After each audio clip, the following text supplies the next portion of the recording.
ಹರದನಹಳ್ಳಿಯತ್ತ ಚೆನ್ನಮ್ಮ ಅಂತಿಮ ಯಾತ್ರೆ ವೇಳೆ ದಾರಿಯುದ್ದಕ್ಕೂ ಹೂಮಳೆ, ದಾರಿಯುದ್ದಕ್ಕೂ ಕಿಕ್ಕಿರಿದು ಸೇರಿರುವಂತಹ ಜನ ಕಟ್ಟಡಗಳ ಮೇಲೆ ನಿಂತು ಅಂತಿಮ ಯಾತ್ರೆಯ ವೀಕ್ಷಣೆಯನ್ನ ಮಾಡ್ತಾ ಇದ್ರು. ಈಗಾಗಲೇ ನಮ್ಮ ಕೊಲೆಗೆ ನಿಕೇಶ್ ಹೇಳ್ತಾ ಇದ್ದ ಹಾಗೆ ದಾರಿಯುದ್ದಕ್ಕೂ ಜನ ಕಿಕ್ಕಿರಿದು ಸೇರಿದ್ದಾರೆ, ಕಟ್ಟಡಗಳ ಮೇಲೆ ನಿಂತು ಅಂತಿಮ ದರ್ಶನವನ್ನ ಪಡೆದುಕೊಳ್ತಾ ಇದ್ದಾರೆ. ದಾರಿಯುದ್ದಕ್ಕೂ ಹೂಮಳೆ, ಮತ್ತೊಂದು ಕಡೆ ಚೆನ್ನಮ್ಮ ಅವರ ಅಂತಿಮ ದರ್ಶನವನ್ನ ಜನ ಮಾಡಿಕೊಳ್ತಾ ಇದ್ದಾರೆ. ನೋಡಿ, ತಾವು ದೃಶ್ಯಗಳಲ್ಲಿ ಗಮನಿಸ್ತಾ ಇರ್ಬೋದು. ಭದ್ರತೆ ವ್ಯವಸ್ಥೆ ಯಾವ ರೀತಿ ಇದೆ, ಜನ ಸಾಗಿ ಹೋಗೋದಕ್ಕೆ ಅಲ್ಲಿ ವ್ಯವಸ್ಥೆಯನ್ನು ಮಾಡಲಾಗಿದೆ. ನೂಕುನುಗ್ಗಲು ಉಂಟಾಗಬಾರ್ದು ಅಂತ ಹೇಳಿಯೂ ಕೂಡ ಅಲ್ಲಿ ಎಲ್ಲ ರೀತಿ ವ್ಯವಸ್ಥೆಯನ್ನು ಮಾಡಿಕೊಳ್ಳಾಗಿರುವಂಥದ್ದು. ಹಳೆ ನರಸೀಪುರದಿಂದ ಹರದನಹಳ್ಳಿಯತ್ತ ಈಗ ಈ ಅಂತಿಮ ಯಾತ್ರೆ ಆರಂಭ ಆಗಿರೋದು. ದಾರಿಯುದ್ದಕ್ಕೂ ಜನ ಸೇರಿರೋದು ಒಂದು ಕಡೆ ಆದರೆ, ಕಟ್ಟಡಗಳ ಮೇಲೆ ನಿಂತು ಅಂತಿಮ ಯಾತ್ರೆಯನ್ನು ವೀಕ್ಷಣೆ ಮಾಡ್ತಾ ಇದ್ದಾರೆ ಜನ. ಇದರ ಜೊತೆಗೆ ಹೂಮಳೆಯನ್ನು ಸುರಿಸಿ ಅಂತಿಮ ನಮನವನ್ನು ಸಲ್ಲಿಸ್ತಾ ಇದ್ದಾರೆ ಚೆನ್ನಮ್ಮ ಅವರಿಗೆ.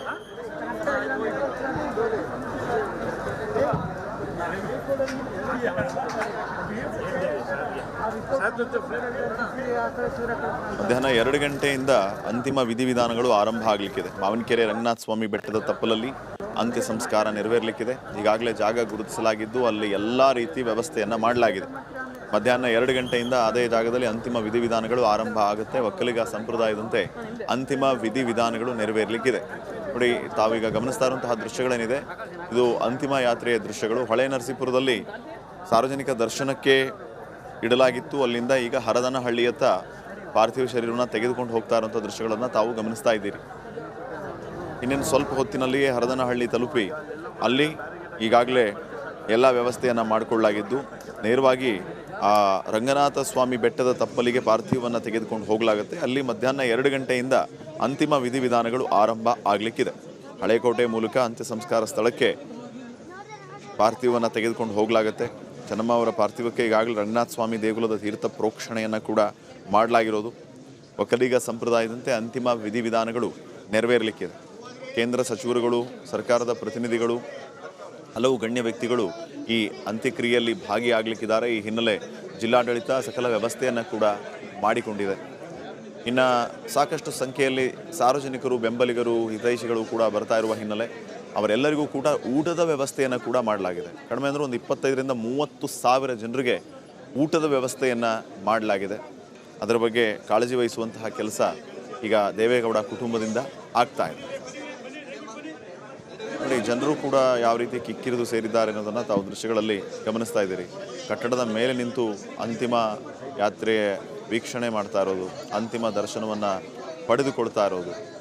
ಮತ್ತೊಂದು ಕಡೆ ದಾರಿಯುದ್ದಕ್ಕೂ ಜನರು ಕೂಡ ಈ ಅಂತಿಮ ಯಾತ್ರೆಯಲ್ಲಿ ಭಾಗಿಯಾಗ್ತಾ ಇರೋದನ್ನು ತಾವು ಗಮನಿಸ್ತಾ ಇದ್ದೀವಿ.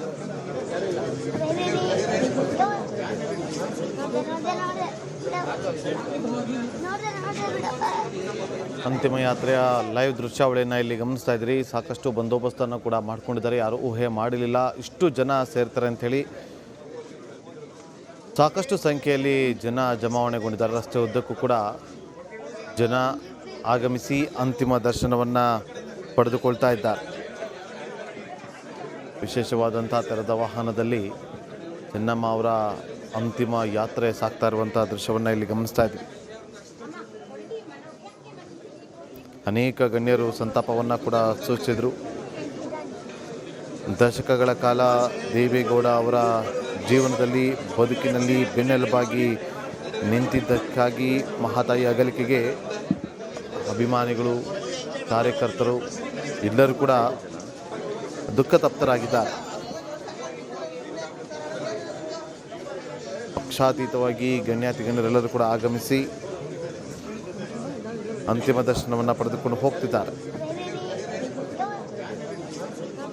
ತುಂಬ ಜನ ರಿಪಬ್ಲಿಕ್ ಕನ್ನಡ ಜೊತೆಯಲ್ಲಿ ಮಾತಾಡುವ ಸಂದರ್ಭದಲ್ಲಿ ಹೇಳ್ತಾ ಇದ್ದಂತಹ ಒಂದು ಮಾತು, ಜೀವನವನ್ನೆಲ್ಲ ದೇವೇಗೌಡರ ಒಳಿತು, ಶ್ರೇಯಸ್ಸು, ಯಶಸ್ಸಿಗಾಗಿ ಬದುಕಿ ಬಾಳಿದವರು ಚೆನ್ನಮ್ಮ ಅವರು. ನೋಡಿ, ಇಡೀ ಕುಟುಂಬದಲ್ಲಿ ಎಲ್ಲರೂ ಕೂಡ ರಾಜಕೀಯದಲ್ಲಿದ್ದರು, ರಾಜಕೀಯ ರಂಗವನ್ನು ಪ್ರವೇಶ ಮಾಡಿದರು. ಆದರೆ ಚೆನ್ನಮ್ಮ ಅವರು ಮಾತ್ರ ಎಂದಿಗೂ ಕೂಡ ರಾಜಕೀಯದ ಬಗ್ಗೆ ಆಸಕ್ತಿಯನ್ನು ತೋರಿಸಲಿಲ್ಲ.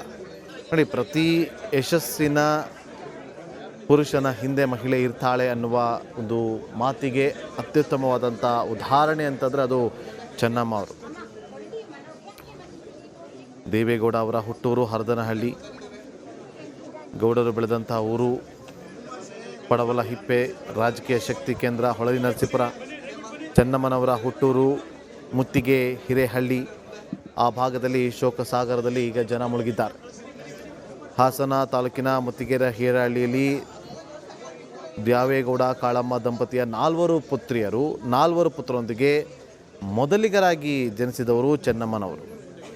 1954 ಮೇ 25ರಂದು ದೇವೇಗೌಡ ಅವರನ್ನು ವಿವಾಹವಾಗಿ ಹರದನಹಳ್ಳಿಗೆ ಶಿಫ್ಟ್ ಆಗಿದ್ದರು. ಹರದನಹಳ್ಳಿಯಿಂದ ಪಡವಲ ಹಿಪ್ಪೆಗೆ ಬಂದು ನೆಲೆಸಿದರು.